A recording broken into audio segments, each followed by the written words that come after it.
ট্যানটানা, এটা কি গো বন্ধুরা, এত লোভনীয় কেন, এত টেস্টি দেখে মনে হচ্ছে কেন? একদম ঠিক কথা গো, এটা ভীষণ টেস্টি আর ভীষণ লোভনীয়।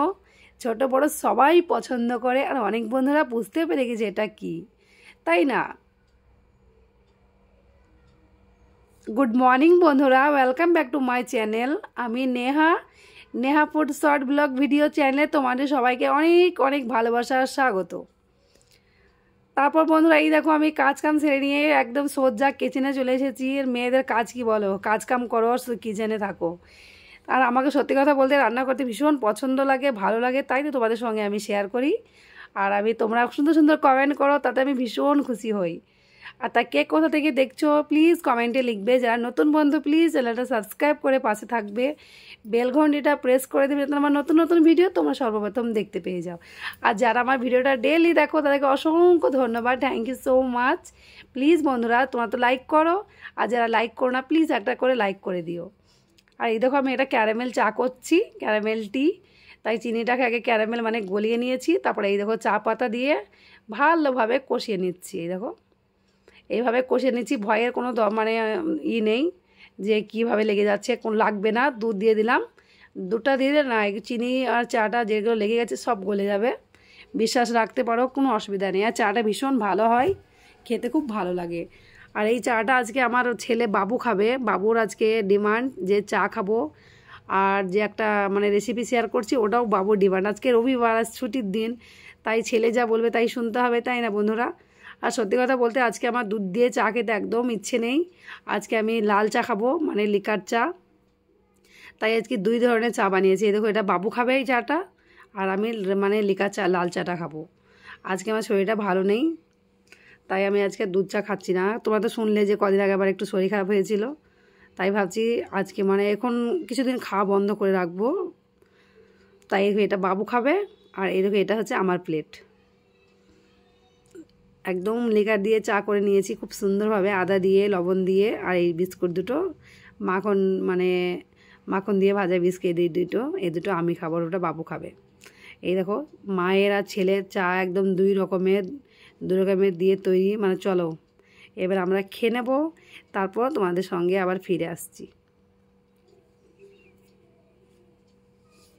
আর বন্ধুরা একবার দেখে নাও, বর্ষাতে আমাদের বাড়ির পেছন দিক দিয়ে কত সুন্দর লাগছে দেখো। ভাবলাম তোমাদের সঙ্গে একটু শেয়ার করি, না শেয়ার করে থাকতে পারলাম না গো, তাই ভাবলাম একটু শেয়ার করে। আমাদের গ্রামে বাড়ি, তোমরা তো জানোই, অনেকবার বলেছি গ্রামের পরিবেশটা খুব সুন্দর, খুব মনোরম, দারুণ লাগে। তাই ভাবলাম তোমাদের সঙ্গে একটু শেয়ার করি, তোমাদের আশা করি খুব ভালো লাগবে।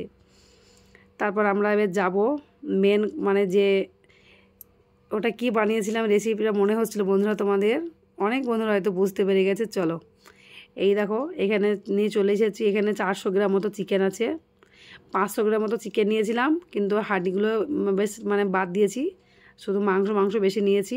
তোমরা চাইলে হাড়গুলো একটু নিতে পারো, অসুবিধা নেই, আমি একটু একটু নিয়েছি।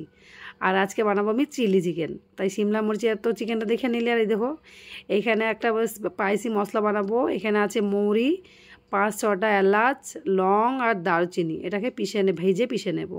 এটা স্পাইসি মশলা হবে, খুব টেস্টি। তারপরে দিয়ে দিলাম একটা ডিম ওই মাংসের মধ্যে। মাংসটাকে আমি ধুয়ে পরিষ্কার পরিচ্ছন্ন করে নিয়ে চলে এসেছি। আর এই দেখো এখানে দিয়ে দিলাম একটু আদা রসুনের পেস্ট, আর দিয়ে দিলাম একটুখানি গোলমরিচের গুঁড়া, জিরার গুঁড়া। তোমরা জিরা গুঁড়া না দিলেও পারো, গোলমরিচের গুঁড়া দিলেই হবে। তারপর দিয়ে দিলাম লাল লঙ্কার গুঁড়ো, আর দিয়ে দিলাম 2 বড় বড় চামচের কর্নফ্লাওয়ার দিয়ে দিলাম 2 বড় বড় চামচের। এবার ভালোভাবে নেড়ে নেব। চিলি চিকেনের এটা খুব সুন্দর হয় এইভাবে, আমি যেভাবে বানাচ্ছি একদম বন্ধুরা কথা দিয়ে বলছি তোমাদের, সত্যি কথা ভীষণ টেস্টি হয়। তোমরা আমি যেভাবে বানাচ্ছি সেম প্রসেসে ট্রাই করবে। যদি ভালো না হয় আমাকে কমেন্টে পরে ভিডিওতে বলবে, ঠিক আছে? চিলি চিকেন খুব সুন্দর হয়, আমি যেভাবে বানাচ্ছি তোমরা এভাবে বানাবে, খুব সুন্দর হয়। আমি বাড়িতে 2-1বার বানিয়ে দেখেছি আর খেয়েছিও, তাই ভাবলাম আমার বন্ধুদের সঙ্গে শেয়ার করি, তাই নিয়ে চলে এসেছি তোমাদের সঙ্গে। তারপরে এই দেখো দিয়ে দিলাম স্বাদ মতো লবণ। সত্যি কথা বলতে তখনই লবণটা দিতে হতো, আমি ভুলে গেছিলাম, হঠাৎ আবার মনে পড়েছে, দিয়ে আবার দিয়ে মাখিয়ে নিলাম। ওটা রেস্টে রেখে দিয়েছি, ম্যাগনেট করতে রেখে দিয়েছি। এবার এই দেখো আমরা একটা সস বানিয়ে নিচ্ছি। এই সসটা আমি আগে থেকে বানিয়ে রাখবো, তাহলে বেশি টেস্টি হবে। সঙ্গে সঙ্গে চেয়ে এইভাবে বানিয়ে রাখলে টেস্টটা বেশি ভালো হয়। তোমরা যতটুকু চিকেন সেই আন্দাজ মতো তোমাদের যেমন ভালো লাগবে সেইভাবে সয়া সস, চিলি সস, তারপর টমেটো কেচাপ বা সস দিয়ে দেবে এভাবে। এই দেখো আমি একটু টমেটো সসটা বেশি দিয়েছি, তারপরে 1 চামচ চিলি সস দিলাম, আর এই দেখো আর 1 চামচের আধা চামচ দিয়ে দিলাম সয়া সস। এবার এটাকে ভালোভাবে মেখে ঠিক করে নিতে হবে, সেট করে নেব এটাকে। তার জন্য একটু জল ব্যবহার করতে হবে। এই দেখো একটু জল দিয়ে দিলাম। এবার এটাকে ভালোভাবে সেট করে রেখে দেব। এটা আগে থেকে এভাবে সেট করে রেখে দিলে না খুব টেস্টি বানে জানো এটা। আর একটু জল লাগবে, ওর জলটা এখন দেবো না, একটু থাক, পরে ঠিক দেখতে পাবে। এই দেখো থিকনেসটা দেখে না, এইভাবে রেখে দিলাম। চলো এবার রান্নার দিকে যাই। এটা এইভাবে রেখে দিলাম। তারপরে রান্না এই দেখো একটা কড়াই বসিয়ে নিয়েছি গ্যাস ওভেনে। তারপর দিয়ে দিয়েছি সয়াবিন তেল। তোমরা যে কোনো তেলে করতে পারো, সরিষা বলো, এমনি যে কোনো তেলে, রিফাইন অয়েলে করতে পারো। আমি এখানে রিফাইন্ড অয়েল ব্যবহার করছি, রান্নার তেল। তারপরে দেখো তেলটা গরম হয়েছে। এবার যে ম্যাগনেট করা চিকেনগুলো রেখেছিলাম না, ওই চিকেনটা দিয়ে দিচ্ছি, ভেজে নেব। আমি 15 মিনিট কি 20 মিনিট মতো রেস্টে রেখেছিলাম, ম্যাগনেট করে রেখেছিলাম। তোমরা চাইলে একটু বেশি রাখতে পারো, ফ্রিজে রাখবে, তাহলে আরও বেশি টেস্টি হবে।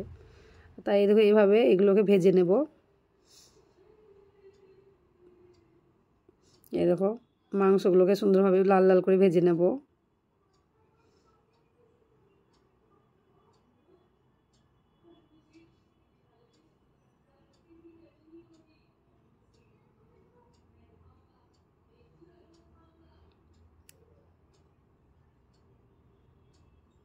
ভাজা হয়ে গেছে, এবার উঠিয়ে নেব। দেখো এবার উঠিয়ে নিচ্ছি। আর কটা আছে ওইভাবে সেম প্রসেসে ভেজে নেব।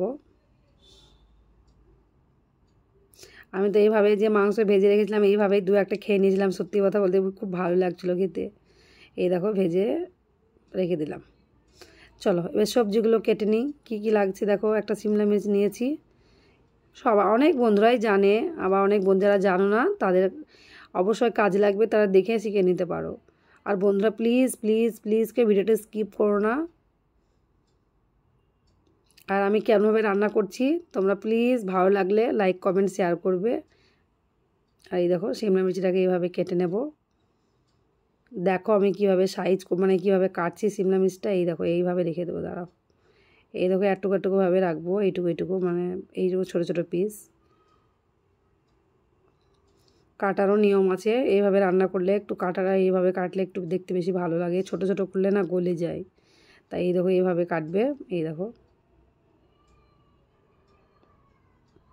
আর চলো পেঁয়াজটা দেখাই। ছোট্ট সাইজের পেঁয়াজ নিবে, সত্যি কথা বলছি বন্ধুরা খুব ভালো হয়। একদম বড় পেঁয়াজে না বেশি ঝামেলা হয়। ছোট পেঁয়াজ নিয়েছি, একদম খুবই ছোট না, বেশ একটু বড়। এই দেখো কিচ্ছু করার দরকার নেই, একটা পেঁয়াজকে 4টে করবে, 4 টুকরো। তারপরে এই দেখো এইভাবে ছাড়িয়ে নেবে। আর বড় হলে না ওকে ডিজাইন করে কাটতে অনেক টাইম লেগে যায়। তাই এই দেখো আমি পেঁয়াজগুলোকে এইভাবে ছাড়িয়ে নিচ্ছি। এই দেখো একটা পেঁয়াজকে 4 ভাগ করে এই দেখো এইভাবে ছোটো ছোটো করে ছাড়িয়ে নিচ্ছি। খুব ভালো লাগছে, আর কষ্ট করতে হচ্ছে না। আর মোটা পেঁয়াজটা অনেকক্ষণ ধরে কাটতে হয়, খুব বিরক্ত লাগে। এই দেখো তোমাদের একটা সহজ টিপস দিয়ে দিলাম, এইভাবে করে নিতে পারো। চলো এই দেখো কাটাকুটো রেডি, এবার রান্নার দিকে যাব চলো। আর ওই তেলের মধ্যে একটু তেল উঠিয়ে নিয়েছি, অত তেল লাগবে না। তাই এই দেখো ওই তেলের মধ্যে আবার শুকনো লঙ্কা দিয়ে দিলাম।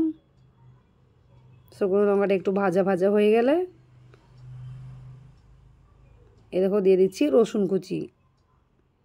রসুন কুচিটা দিয়ে দিলাম, আর সামান্য একটু আদা কুচিটাও দিয়ে দিলাম। এবারে এটা ভাজা ভাজা হয়ে গেলে তখন ওই সবজিগুলোকে দেব। ভাজা ভাজা হয়ে গেছে, এবার দিয়ে দিচ্ছি সবজিগুলো। সবজির মধ্যে আছে পেঁয়াজ আর ক্যাপসিকাম। পেঁয়াজটা দিয়ে দিলাম, এবার দিয়ে দেবো ক্যাপসিকামগুলো। ক্যাপসিকামটা দেখেছো কত সুন্দর কাটা হয়েছে, এইভাবে পিস পিস করে কাটলে দেখতে পেঁয়াজটাও খুব ভালো লাগে দেখতে। দেখো কত সুন্দর লাগছে দেখতে। একদম ছোটো করে কাটলে না গলে যায়, দেখতে ভালো লাগে না। এইভাবে কাটবে, খুব সুন্দর হবে রান্নাটা, দেখতেও ভালো লাগবে। ভালোভাবে কষিয়ে নেব পেঁয়াজটা আর ক্যাপসিকামটাকে। এবার দিয়ে দিচ্ছি চিকেনগুলোকে, যে চিকেনগুলোকে ফ্রাই করে রেখেছিলাম এবার চিকেনগুলোকে দিয়ে দিলাম। এবার চিকেনটা পেঁয়াজটা আর শিমলা মির্চিটা মানে ক্যাপসিকামটা ভালোভাবে একটু কষিয়ে নেব। দেখো এখন দেখে দেখে আমার জিভে জল চলে আসছে গো। তারপরে এই দেখো খুব সুন্দর লাগছে, তাই না বন্ধুরা? দারুণ হয়েছে, দেখো কি সুন্দর লাগছে। এবার দিয়ে দেবো যে সয়া সসটা রেখেছিলাম, সেই সয়া সসটা, সয়া সস না মানে 3 রকমের সস আছে, সয়া সস, টমেটো সস আর চিলি সস। আর সামান্য একটু জল ব্যবহার করব, সামান্য একটু এতে জল দিয়ে দেবো।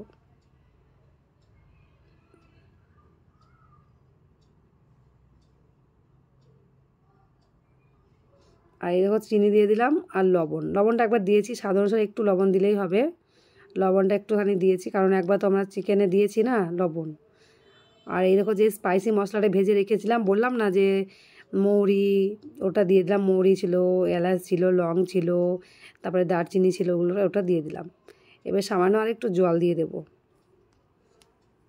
জল আছে তাহলে আর একটুখানি দিয়ে দেবো। ওটা আমি অফ ক্যামেরায় দিয়েছি, তোমাদের দেখাইনি, ভুলে গেছিলাম। আর এই দেখো দিয়ে দিলাম কাঁচা লঙ্কা কটা চিরা লঙ্কা দিয়ে দিলাম কাঁচা। ঝাল হয়নি, টেনশন নিও না, ঝালটা নেই, দেখে বুঝতে পারা যাচ্ছে যে খুব ঝাল, কিন্তু একদমই না ঝাল। আর কত সুন্দর লাগছে দেখো। এবার এটাকে থিকনেস করার জন্য দিয়ে দিচ্ছি একটু কর্নফ্লাওয়ার, আর ওই বাটিটা ধুয়ে দেবো আর একটুখানি জল। এই দেখো